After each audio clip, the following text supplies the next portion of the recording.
So guys बहुत सारे बच्चों का मुझे ये मैसेज आ रहा है कि सर एसएमई का हमारा हो नहीं रहा है सर, जीरो स्टडी है सर, क्या करें सर। कल भी आप आके आपने मैथ में बहुत हेल्प की, तो प्लीज सर एसएमई के बारे में कुछ बता दो। सो गाइज मैं आप सभी को कुछ प्लान देने जा रहा हूँ अभी रात को। देखो मैं आप सभी के लिए अभी फिर से वापस रात को आया हूँ, तो अभी चीजें मैं बता रहा हूँ। देखो एसएमई में आप सभी को बताया कि टोटल मिला के अभी पास आपके पास टोटल 4 मॉड्यूल है। कितने मॉड्यूल है? टोटल 4 मॉड्यूल है। इस 4 मॉड्यूल में से अगर मैं बात बोलूं तो पहला मॉड्यूल आप लोगों ने हो सकता है थोड़ा बहुत किया होगा, ओके, थोड़ा बहुत आपका वो हुआ होगा। अब बात होती है 1 2 3 4, ओके।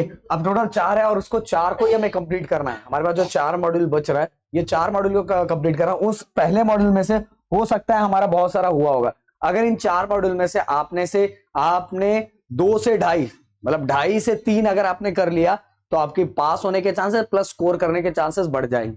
पहली बात तो ये। बट अब सर अभी तो हो नहीं रहा है, अब मैंने तो बोला मेरा कुछ नहीं हो रहा है, कैसे करूं? तो सबसे पहले गाइस आप सभी को क्या करना चाहिए, ये चारों के चारों या तो एटलीस्ट कम से कम तीन के जितने भी डायग्राम्स है उन डायग्राम्स की प्रैक्टिस कर लो, अच्छे से प्रैक्टिस कर लो। ओके, डायग्राम की अगर प्रैक्टिस कर ली तो डायग्राम के रिलेटेड जो आपने लेबलिंग किया उससे रिलेटेड बहुत सारी चीजें लिख सकते हो, जिसके कारण पता है आपको मार्क्स मिलता ही है। आप बोलोगे सर इतने सारे डायग्राम्स है, किस डायग्राम की प्रैक्टिस करें? तो भाई बार बार मैंने बोला है ना, पीवाईक्यू पे ज्यादा फोकस। पीवाईक्यू में आप देखोगे ना तो आपको समझ में आ जाएगा कैसे टाइप के क्वेश्चंस आते हैं, और उन्हीं टाइप के क्वेश्चंस को अगर हम उसका थ्योरी वाला पार्ट इतना याद नहीं हो रहा तो डायग्राम की प्रैक्टिस कर लो। डायग्राम को आपने लेवलिंग कर लिया, थोड़ी बहुत चीजें समझ लो और उससे रिलेटेड आप लिख दोगे, आपको स्कोर मिलेगा, आपको मार्क्स मिलेगा गाइस। ये बात दिमाग में फिट कर लो। दूसरी बात मैं आपको बता रहा हूं कि आप सभी को इस समय एटलीस्ट, अब देखो रटने का तो टाइम तो बिल्कुल नहीं है, डायग्राम तो आपको बनाना पड़ेगा। तो आप सभी को 45 टू 1 आवर, 1 घंटे आप सभी के पास नोट्स तो हो ही गया होगा, क्योंकि अभी ये रात का टाइम चल रहा है और यही रात का टाइम है कि हमें एसएमई अपना निकालना है। तो आपके पास नोट्स हो गई। हर नोट्स में से अगर आपको पूरे पॉइंट्स नहीं याद हो रहे तो बिल्कुल नहीं जरूरत है कि आप पूरे पॉइंट्स याद करोगे। हर में से जो जो की पॉइंट होगा उसको याद करते जाओ, लिखते जाओ, याद करते जाओ, लिखते जाओ, याद करते जाओ, लिखते जाओ। देखो इस तरह से आपका की पॉइंट पूरी तरह से तैयार हो जाएगा। की पॉइंट तैयार हो गया, उससे रिलेटेड डायग्राम है, डायग्राम ड्रॉ कर लो, उसके नीचे की पॉइंट लिखते जाओ। ये करते जाओगे तो अब याद भी करते जाओगे। इवन एग्जाम के 1 घंटे पहले भी आप वो की पॉइंट देख लोगे तो आपको चीजें तुरंत याद हो जाएगा, आपका रिवाइज भी होता जाएगा। तो एक तीर से हम 2 निशाने मारते चले जाएंगे।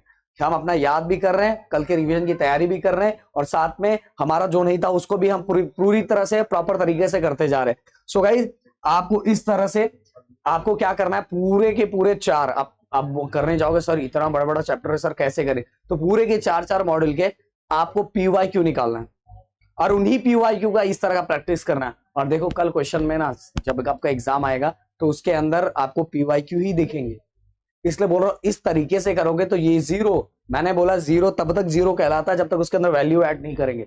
तो वैल्यू ऐड करने का टाइम यही रात का है। प्लीज थोड़ा, अगर आपका कुछ नहीं हुआ थोड़ा जाग जाओ यार। कुछ ही दिनों के बाद आपका एग्जाम खत्म हो जाएगा और सेमेस्टर ये पूरी तरह से खत्म हो जाएगा। और अगर आपका इन से में स्कोर कम आया होगा या तो बहुत खराब आया होगा तो भाई इसको आप थोड़ा जाग के बैलेंस कर सकते हो। अब अगर ये मैं नहीं बोलूंगा कि भाई आप सो के अपने बॉडी को बहुत अच्छा मतलब बहुत सपोर्ट दो, बॉडी नहीं तो आपकी खराब हो जाएगी। देखो मेरे से ज्यादा अपने हेल्थ पे ध्यान मुझे नहीं लगता कितना ज्यादा ऐसा टीचर कोई ज्यादा देता होगा, क्योंकि टीचर्स के पास बेचारों के पास टाइम ही नहीं मिलता। पर मैं ऐसे टीचर्स हूँ कि मैं सब चीज करता हूँ, मैं अपना ऑनलाइन ऑफलाइन इवन एक्सरसाइज सब कुछ करता हूँ ए टू जेड। तो वो आपके ऊपर होता है आप किस तरह से टाइम को मैनेज करते हैं, टाइम को किस तरह से निकालते हैं। तो भाई यही आज टाइम आपका वो चल रहा है कि आपको टाइम देना अपनी स्टडी के लिए।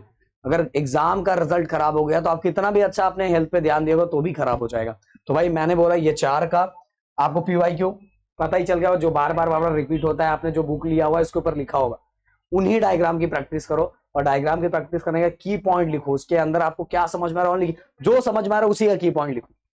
और कल एग्जाम में अगर उससे रिलेटेड कुछ भी आ रहा है तो जो आपने याद किया बस उससे रिलेटेड वही लिखो। जरूरी नहीं कि आपने पूरी तरह से सही लिखा है, पर नहीं लिखने से अच्छा लिखना अच्छा है, एटलीस्ट आपके पास होने के चांसेस पूरी तरह से बन जाएगी। सो भाई और अगर कोई भी आपको डाउट हो तो प्लीज कमेंट के नीचे कर देना, जरूर करना, कि उन्हीं से रिलेटेड मैं सुबह आपको एग्जाम से जाने से पहले कुछ वीडियो बना के दे दूंगा, जिससे आपको बहुत ज्यादा हेल्प होगा। थैंक यू सो मच, जय हिंद दोस्तों।